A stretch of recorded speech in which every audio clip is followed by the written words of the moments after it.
بلکہ قرآن مجید میں تو نقشہ کھینچا گیا ہے کہ قبروں سے جب نکلیں گے تو ایسے دوڑیں گے جیسے کہ کسی پکارنے والے کی پکار پر دوڑے چلے جا رہے ہیں، اور وہ اس میدان حشر کے اندر، وہ حشر جو ہے جہاں تک معلوم ہوتا ہے قرآن مجید سے اسی زمین پر ہوگا، قصہ زمین برسر زمین، اس زمین پر رہتے ہوئے ہم نے جو اعمال کمائے ہیں ان کے ضمن میں حساب کتاب یہی ہوگا۔ سورہ فجر میں فرمایا کہ خود اللہ تعالیٰ نزول الہ فرمائیں گے، وَجَاءَ رَبُّكَ وَالْمَلَكُ صَفًّا صَفًّا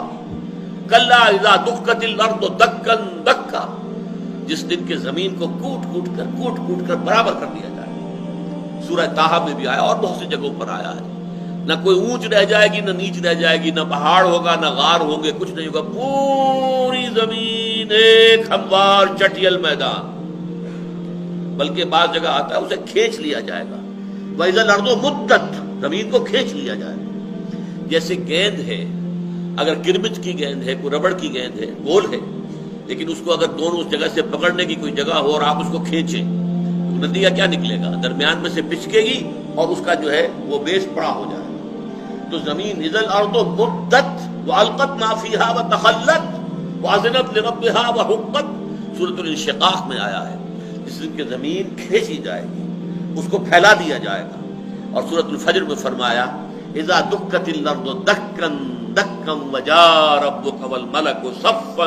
صفا، جس دن کے زمین کو کوٹ کر ہموار کر لیا جائے گا، لا تری فیہا عوجا ولا امتا، آج تو تمہیں نظر آ رہا ہے یہاں سے یہ وادی ٹیڑھی جا رہی ہے، یہ پہاڑ کھڑا ہے، یہ اونچا ہے، یہ کھائی ہے،